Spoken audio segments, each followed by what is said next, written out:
Assalamualaikum warahmatullahi wabarakatuh. Om Swastiwatu, Namo Buddhaya untuk kita semua. Salam sejahtera untuk kita semua. Oke, anak-anak, sebelum memulai pembelajaran, mari kita berdoa menurut kepercayaan masing-masing. Berdoa di tempat, mulai. Berdoa selesai. Baik. Silahkan kalian absen di Google Form yang telah Ibu kirimkan di WA Group ya. Oke, baik. Sudah? Baik, terima kasih. Gimana nih kabar kalian? Baik ya? Alhamdulillah baik. Walaupun pandemi sudah mulai usai, tetapi tetap patuhi protokol kesehatan ya anak-anak. Jaga kesehatan kalian. Oh iya, minggu lalu Ibu sudah sampaikan materi mengenai cerpen atau cerita pendek ya. Nanti kita selanjutnya akan belajar mengenai teks proposal. Nah, di sini Ibu akan menayangkan materi berupa PPT ya. Sebentar. Ini PPT-nya. Oke, kita mulai ya anak-anak. Kita mulai dari pengertian proposal. Jadi apa sih proposal itu? Proposal itu adalah teks yang berupa permintaan kepada seseorang atau suatu lembaga untuk melakukan suatu kegiatan penelitian ya. Jadi proposal ini merupakan rancangan kegiatan yang dituliskan dalam bentuk rancangan kerja yang akan dilaksanakan.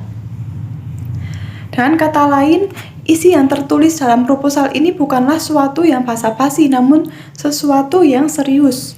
Dalam artian ditulis untuk digunakan. Maka dari itu pembuatannya juga harus jelas dan rinci agar mudah dijalankan. Selanjutnya, ada jenis-jenis proposal. Jenis-jenis proposal ini berdasarkan tujuan. Ketika kalian membuat proposal, maka sudah semestinya dimulai dari tujuannya. Apa tujuan kalian membuat proposal tersebut? Nah, ketika nanti sudah jelas jawabannya, maka kalian bisa mulai beralih kepada proses perancangan proposal. Bahkan, pilihan tujuan proposal berdasarkan jenisnya ini juga akan sangat berpengaruh terhadap isi proposalnya. Setidaknya jenis-jenis proposal ini diantaranya ada yang pertama, ada proposal penelitian. Jadi proposal penelitian ini adalah proposal yang dirancang dan disusun untuk mempersiapkan suatu rancangan penelitian. Proposal penelitian ini penting ditulis oleh peneliti agar bisa disampaikan kepada pihak-pihak terkait. Di antaranya adalah orang-orang yang bertanggung jawab atas penelitian, orang-orang yang dianggap mampu membantu jalannya penelitian, hingga orang yang akan menjadi pendana bagi kegiatan penelitian tersebut. Yang kedua, ada proposal kegiatan. Proposal kegiatan ini adalah proposal yang berisi rancangan serta detail kegiatan yang akan dilaksanakan. Proposal ini dibuat oleh penyelenggara suatu kegiatan secara rinci, mulai dari prakegiatan, kegiatan, hingga pasca kegiatan berlangsung. Nah, contohnya itu adalah anak OSIS atau kegiatan ekstrakurikuler yang sering melangsungkan kegiatan. Maka membuat proposal semacam ini sangatlah penting, bahkan wajib ya. Proposal ini berguna bagi kalian selain akan menjadi panduan dalam beraktivitas, juga dapat diberikan kepada orang-orang yang berhubungan dengan suksesnya acara. Mulai dari pembina, penanggung jawab organisasi, pemilik tempat yang diminta izinnya, atau perusahaan yang diajak kerjasama sebagai sponsor. Yang selanjutnya ada proposal bisnis. Proposal bisnis adalah proposal yang isinya berupa rancangan bisnis yang akan dijalankan. Isinya menggambarkan secara umum tentang bisnis, mulai dari latar belakang, modal, konsep bisnis, hingga prospek dari bisnis tersebut. Umumnya proposal bisnis ini dibuat dalam rangka mencari investor atau pemodal yang memungkinkan untuk memberikan bantuan dana untuk memulai atau membesarkan bisnis. Para pebisnis ini yang akan mencari modal mestinya membuatnya sebagai sasaran penjelasan bagi calon investor atau calon modal. Yang keempat ada proposal proyek. Proposal proyek adalah proposal yang berisi rancangan proyek yang akan dikerjakan. Isinya berupa konsep, kebutuhan dalam proyek, dan berbagai hal yang berhubungan dengan proyek. Namun dari keempat jenis proposal yang saya sampaikan tadi, proposal yang berdasarkan tujuan ini yang dibahas dalam materi proposal bahasa Indonesia untuk kelas 11 hanyalah dua yang pertama, yakni proposal penelitian dan proposal kegiatan. Oke, baik anak-anak. Silahkan kalian sambil buka buku paket dan baca buku halaman 205-213 ya. Kalau nggak salah di sana ada contoh proposal, silahkan kalian baca sebagai referensi kita. Ibu kasih waktu 10 menit ya, cukup ya? Oke, silahkan. Sudah selesai anak-anak? Baik, terima kasih. Selanjutnya kita akan belajar mengenai struktur penulisan proposal. Nah, struktur penulisan proposal ini bermacam-macam jenisnya ya. Hal ini bergantung pada jenis kegiatan yang diusulkannya. Dalam beberapa aspek, proposal penelitian memiliki beberapa perbedaan dengan proposal kegiatan kemasyarakatan. Namun secara umum, berikut ini bagian-bagian yang sebaiknya ada dalam proposal tersebut.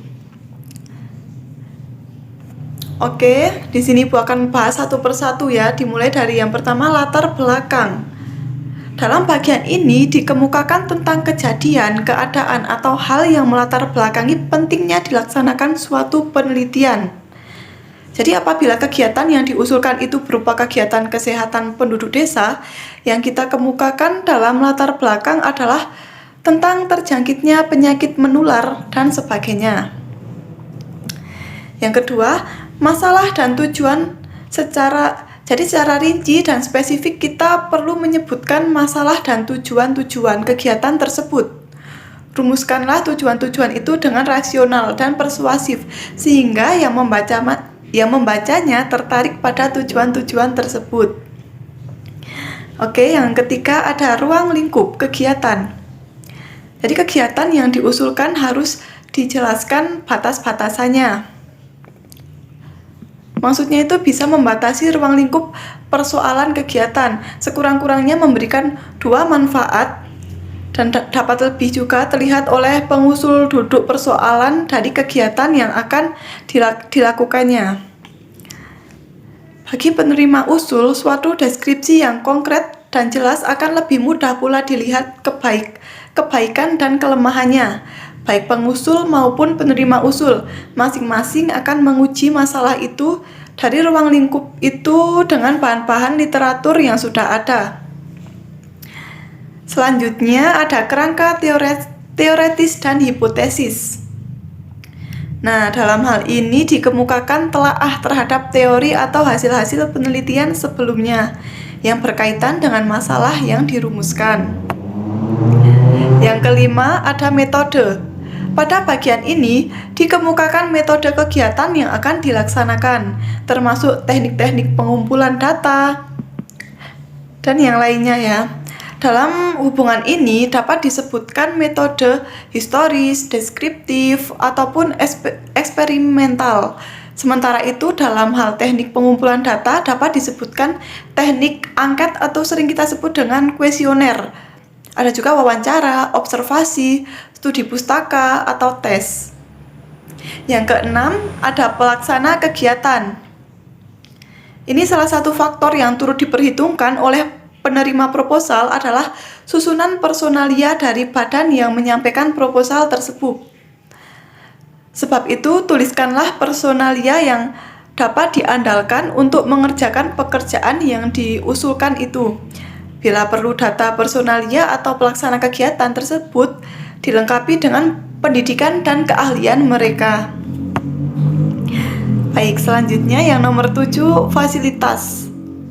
Nah, untuk mengerjakan suatu pekerjaan nih diperlukan pula fasilitas-fasilitas tertentu. Di pihak lain, fasilitas-fasilitas yang ada itu akan lebih menekankan biaya sehingga kalkulasi biaya yang disodorkan akan lebih murah daripada kalau kita harus menyewa dari pihak-pihak lain. Yang kedelapan, keuntungan dan kerugian. tentu lebih meyakinkan lagi jika dikemukakan juga keuntungan-keuntungan yang akan diperoleh dari pekerjaan itu. Hal ini bukan sesuatu yang berlebihan, tetapi untuk meyakinkan penerima usul bahwa biaya yang akan dikeluarkan tidak akan sia-sia dengan yang akan diperoleh nantinya. Yang kesembilan ada lama waktu. Dalam proposal harus dijelaskan lama waktu pekerjaan itu akan diselesaikan. Bila pekerjaan itu terdiri atas tahap-tahap pekerjaan, maka tahap-tahap itu perlu diberikan dengan perincian waktu penyelesaian masing-masing. Yang ke-10 nih, pembiayaan.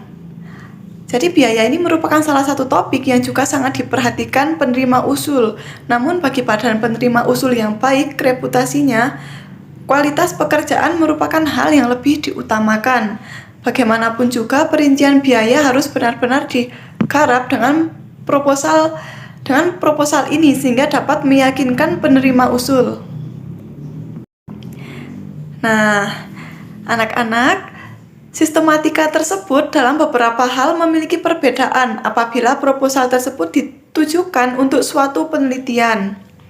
Sistematika penulisan proposal penelitian diantaranya adalah ada 7 ya. Yang pertama ada latar belakang masalah, yang kedua ada perumusan masalah, yang ketiga ada tujuan penelitian, yang keempat ada manfaat penelitian, yang kelima ada landasan teori, yang keenam ada metode penelitian, dan yang terakhir ada kerangka penulisan laporan. Jadi laporan sistematika proposal bersifat fleksibel, tergantung pada jenis kegiatan yang akan dilaksanakan nanti, serta lembaga yang hendak dituju. Biasanya setiap lembaga memiliki sistematika proposal yang relatif berbeda-beda. Oleh karena itu, pengusul hendaknya memperhatikan sistematika yang dikehendaki pihak penerima usul. Kemudian, untuk menciptakan proposal yang sempurna, maka kita harus memperhatikan kriteria proposal yang baik agar proposal dapat meraih tujuannya sebagai semestinya. Maka proposal yang dibuat mestilah proposal yang baik. Lantas, bagaimana sih kriteria proposal yang baik itu? Oke, di kelas ini ada yang tahu nggak? Kalau ada yang tahu silahkan raise hand ya. Baik, silahkan Mbak Rasti mau menjawab ya, mau mencoba. Baik, terima kasih atas jawabannya Mbak Rasti. Benar ya, proposal yang baik itu adalah proposal yang lengkap. Benar sekali. Nah, selain lengkap juga ada beberapa nih kriterianya. Tadi kan sudah dijelaskan Mbak Rasti lengkap ya. Jadi proposal sebisa mungkin menjelaskan seluruh hal yang perlu dijelaskan. Struktur atau sistematika dari proposal tersebut sebisa mungkin ada semuanya. Dengan kata lain tidak ada yang terlewat. Kriteria yang kedua ada jelas. Nah, jelas ini juga masuk kriteria ya. Jadi maksudnya itu proposal juga sebaiknya memiliki kriteria jelas. Dalam artian bahasa yang digunakan dalam tulisan mampu menjelaskan maksud pembuatan proposal tersebut. Untuk itu bagi yang mau membuat proposal, sebaiknya perhatikan unsur kaidah kebahasaan dari proposal itu sendiri. Selanjutnya yang ketiga nih, menarik. Maksudnya itu menarik itu proposal yang menarik bukan hanya memperhatikan aspek tulisannya, melainkan lebih dari itu menyajikan penyajiannya dalam kertas, baik dalam aspek tata letak, ilustrasi, pemilihan font, huruf, dan sebagainya.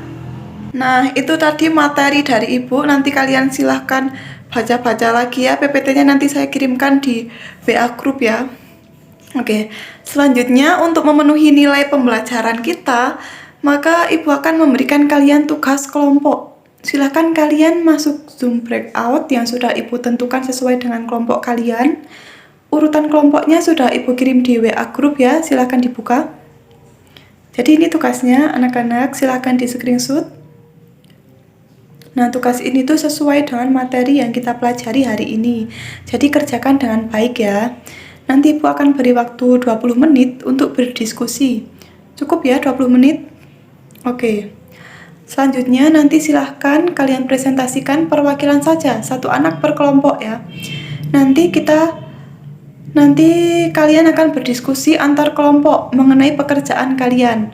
Kalian akan saling mengevaluasi pekerjaan milik kelompok lain. Baik, waktu dan tempat saya persilahkan. Baik, terima kasih atas pemaparan kelompok 1 sampai 3 ya. Oh ya, karena waktunya sudah mau habis, kelompok selanjutnya kita lanjut pertemuan selanjutnya ya, minggu depan. Nah, ada yang ingin ditanyakan mengenai materi hari ini? Silahkan, 3, 2, 1.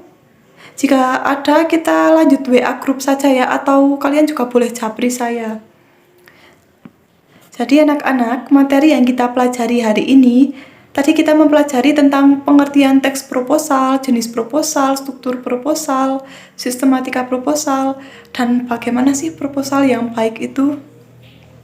Baik anak-anak, sungguh-sungguhlah saat harapan Anda kecil, lebih bersungguh-sungguhlah saat mungkin Anda kalah, dan makin bersungguh-sungguhlah saat Anda tidak mungkin menang. Itulah iman. Jadi tetap semangat ya, dan sungguh-sungguh dalam belajar. Tadi kita sudah belajar mengenai teks proposal. Nanti pertemuan selanjutnya kita akan melanjutkan presentasi yang belum selesai ya, presentasi kelompok, dan masih membahas lebih dalam lagi mengenai proposal. Jadi persiapkan ya. Nah, untuk mengakhiri pembelajaran, mari kita berdoa menurut kepercayaan masing-masing. Berdoa dimulai. Berdoa selesai. Ibu pamit undur diri ya. Wabillahi taufiq wal hidayah. Wassalamualaikum warahmatullahi wabarakatuh.